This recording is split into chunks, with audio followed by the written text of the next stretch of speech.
She was just a lonely girl in a wheelchair, watching the playground from the shadows, until a millionaire stopped, looked closer, and discovered the cruel truth. The late afternoon sun cast long shadows across the schoolyard, its golden light flickering between the branches of the tall maples that lined the playground fence. Children's laughter spilled into the air in bursts, shouts from the slide, squeals from the swings, but in a small, shaded corner, the sound seemed to fade. There, in front of the unused sandbox, a little girl sat motionless in a wheelchair. Her blue dress was slightly creased beneath the seatbelt straps, and the fabric caught the light in soft folds that contrasted with the pale skin of her small hands resting on her lap. Strands of her light blonde curls were swept across her forehead by a gentle breeze, framing a face that seemed far too quiet for a place meant for play. Her blue eyes followed the movement of other children darting back and forth, yet her gaze lacked the spark of wanting to join in. It was the look of someone who had already learned not to expect an invitation. Just a few feet away, a woman in a plain cardigan leaned against the fence, one hand loosely gripping the handle of the wheelchair as the other scrolled through her phone. She was from the orphanage, the one responsible for bringing the girl here, though she watched the playground with the distant detachment of someone fulfilling a routine, not sharing in its joy. The girl's fingers fidgeted with the hem of her dress, and when she finally spoke, her voice was almost lost beneath the noise of the other children. "They don't want to play with me," she murmured, still looking at the swings. "Because I'm not like them." The words hung in the air, fragile yet unshakable, as a gust of wind rustled through the leaves above. Somewhere nearby, a ball bounced against the pavement, followed by a chorus of laughter from the children chasing it. None of them glanced in her direction. It was as if she existed just outside their world, close enough to see everything but too far for anyone to truly notice her absence.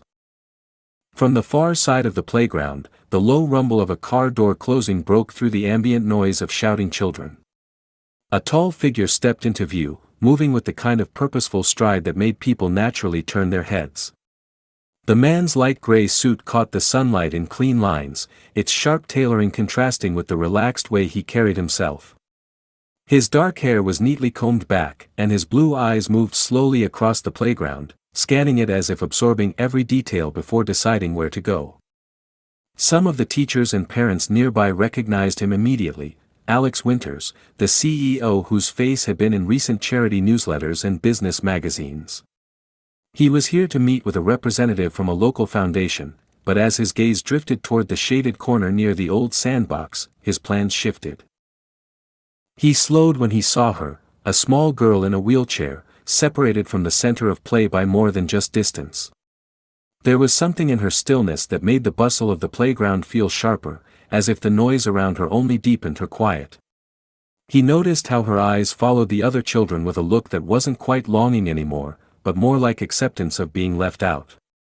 For a moment, he simply stood there, taking in the scene, and then he adjusted his pace and walked toward her. When he reached the edge of the sandbox, he lowered himself into a crouch so that their eyes were level. The movement was unhurried, his expression steady and without pity. Up close, he could see how the sunlight caught in the gold tones of her curls, how her small hands tightened around the edge of her dress as if bracing for an interruption she didn't want. For a few seconds, neither spoke, the laughter from the swings and the chatter of the other kids filling the space between them. Then, with a calm voice that seemed to cut through the background noise without needing to rise above it, he said, "Hi there.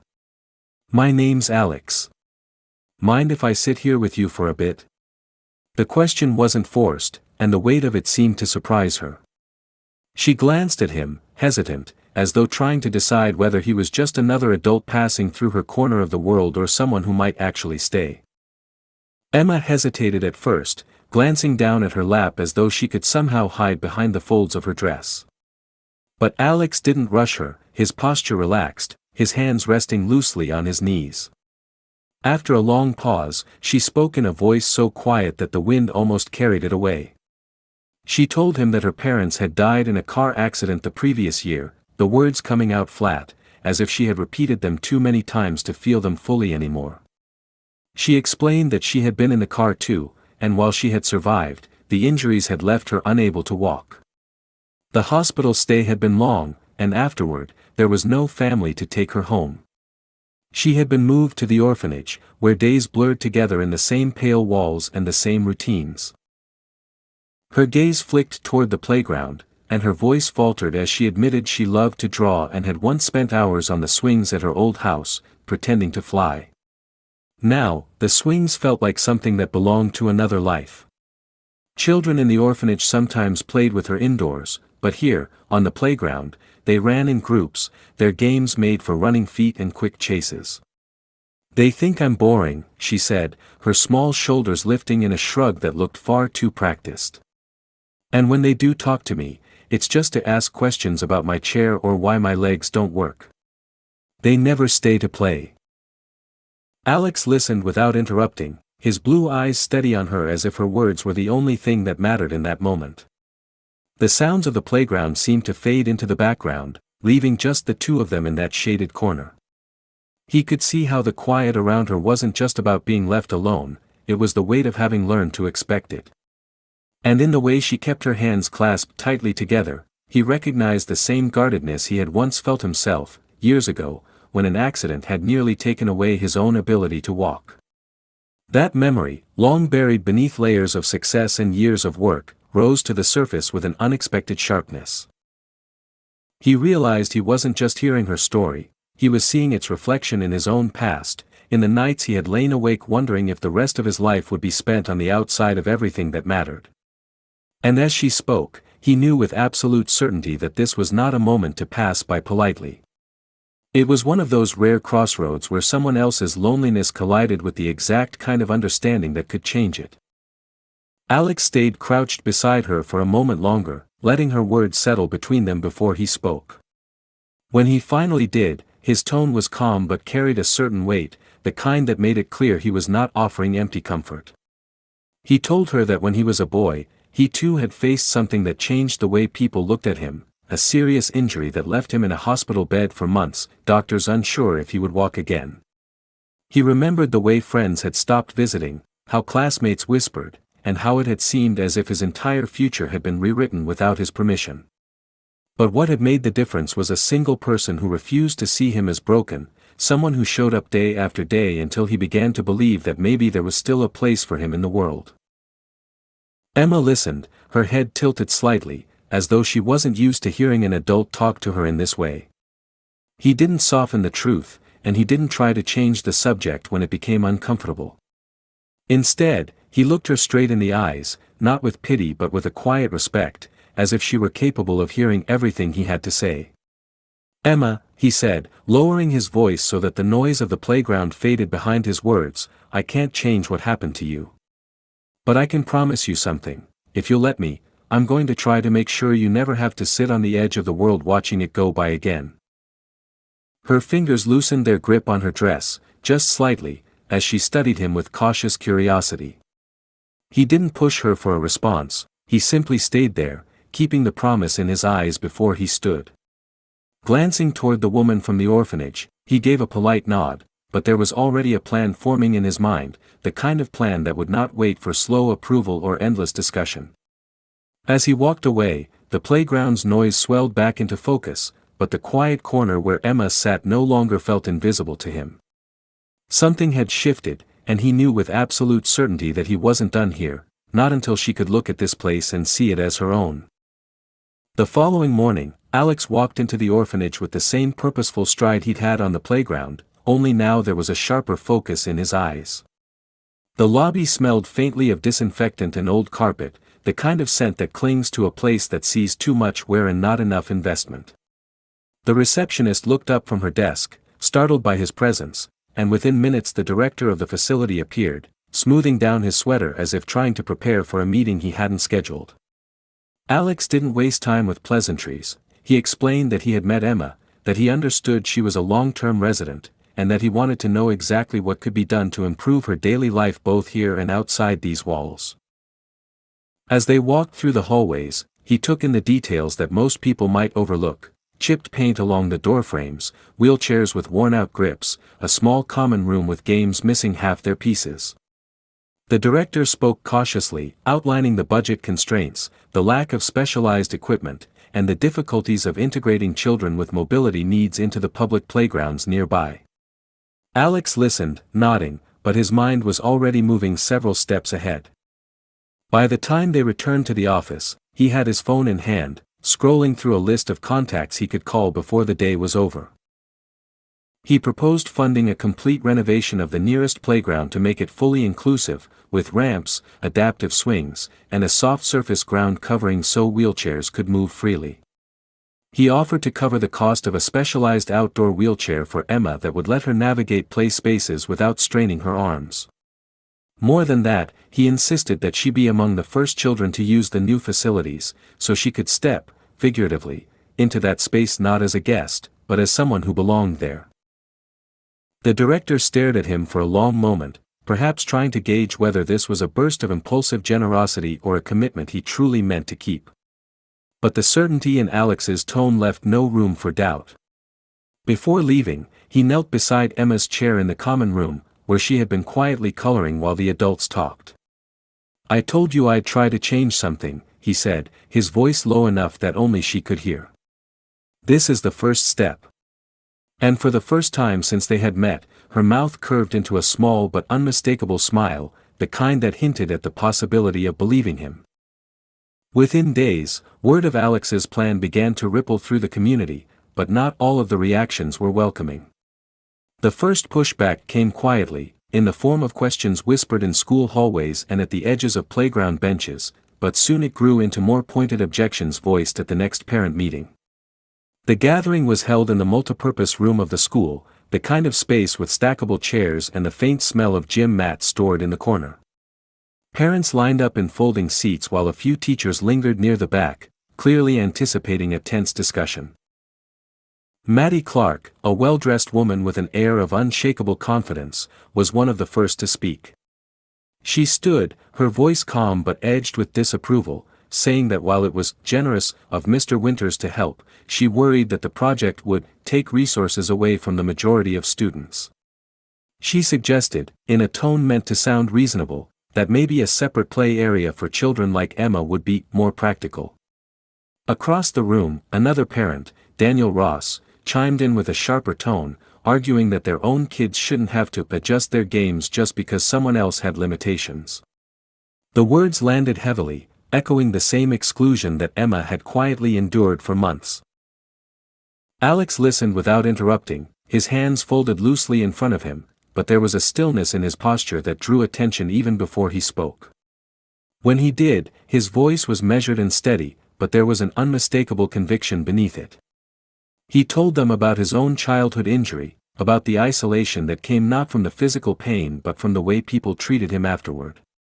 He explained that an inclusive playground wasn't a charity project, it was an investment in teaching every child empathy, adaptability, and respect, skills far more valuable than any piece of playground equipment. He moved closer to the center of the room, making eye contact with the parents who had spoken out. When a child learns to pause their game to make sure everyone can join in, that's not them being held back, he said. That's them becoming someone worth looking up to. Then he addressed Maddie's suggestion directly, pointing out that separate always became invisible over time, and that no child deserved to be pushed to the edges of the community just to keep others comfortable. As murmurs spread through the room, he opened his laptop on a nearby table and pulled up the finalized designs for the playground, projected onto the wall so everyone could see. The images showed smooth ramps seamlessly connected to climbing areas, swings that could be used by children with or without mobility aids, and a wide, soft surface field that encouraged mixed play. He highlighted the safety features, the adaptability for different games, and the way it could accommodate more students at once than the current playground. By the time he finished, the room was quiet. Even those who still harbored doubts were silent, unable to find an easy counter to the clarity of his vision. The principal, who had been sitting near the front, broke the silence with a slow nod, saying he looked forward to the ribbon cutting. Alex closed his laptop, not with a sense of triumph, but with the quiet satisfaction of knowing that one more barrier had shifted. As the meeting ended and parents began to file out, he caught sight of Emma waiting in the hallway with the woman from the orphanage. She didn't know the details of what had just happened, but when their eyes met, she gave him a tentative smile, the kind that said she was starting to believe he was building something that included her in every sense of the word. The day of the playground's opening dawned with a clear sky and a warmth that hinted at the arrival of summer. By mid-morning, the schoolyard was already buzzing with anticipation.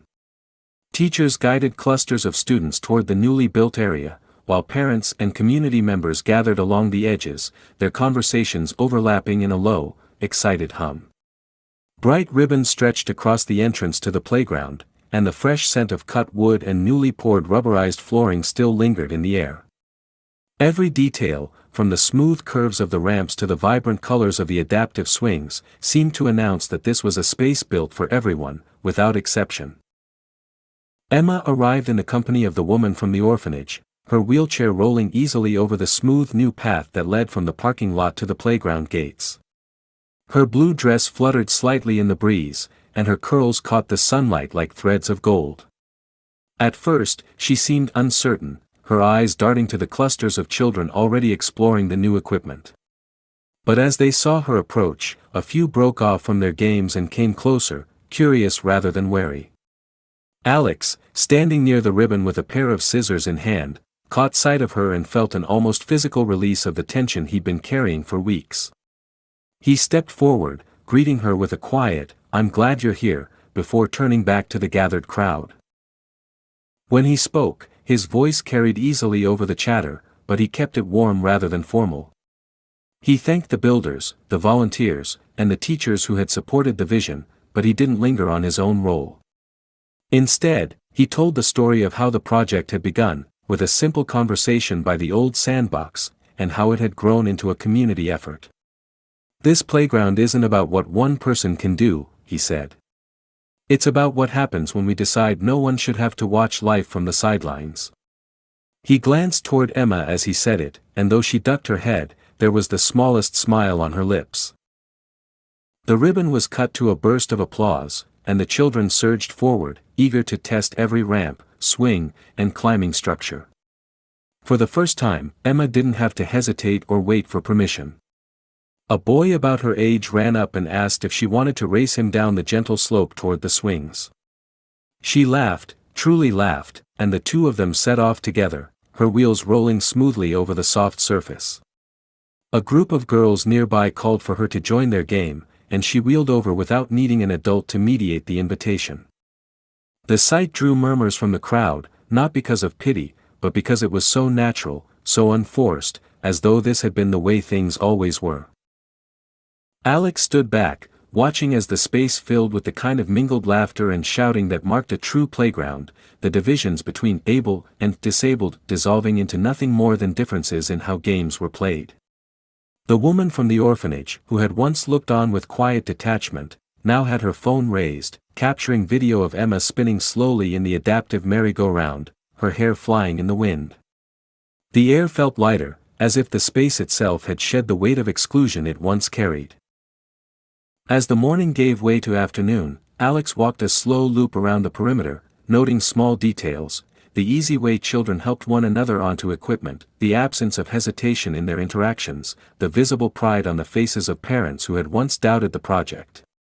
By the time he made his way back to the gate, Emma was at the center of a group, showing two other children how to work the latch on the swing's harness. It was not the image of a child being accommodated, it was the image of a child belonging.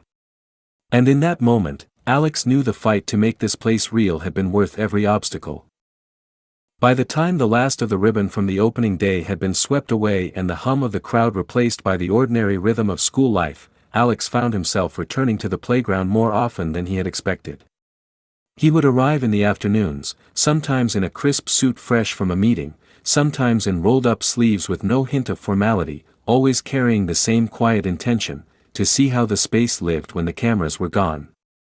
It was in these unannounced visits that he saw the real victory, not in the shine of new equipment, but in the way it had simply become part of the children's world. The novelty had worn off, and what remained was the unremarkable, beautiful normalcy of inclusion. Emma's life began to shift in ways that were subtle but undeniable.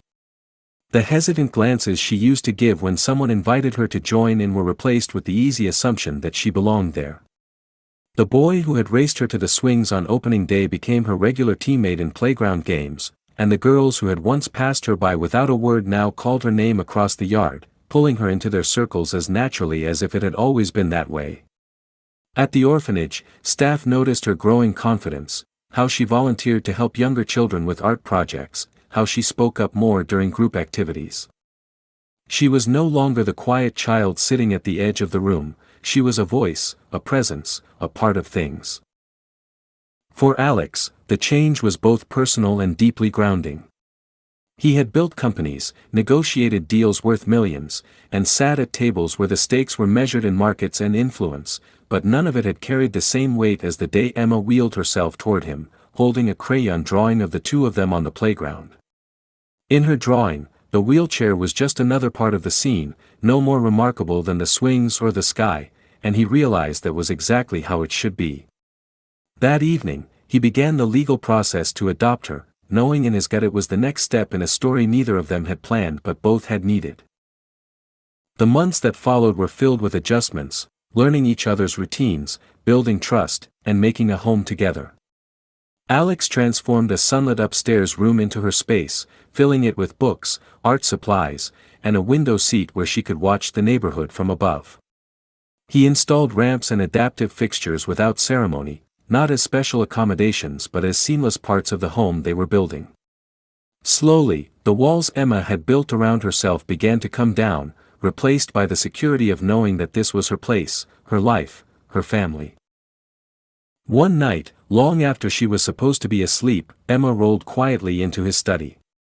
She sat for a moment in the doorway, the light from the hall framing her small figure, and then said softly, "Thank you for not being afraid that I'm not like everyone else."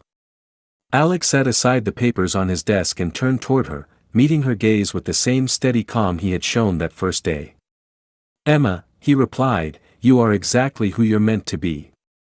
That's not something to be afraid of, it's something to be proud of."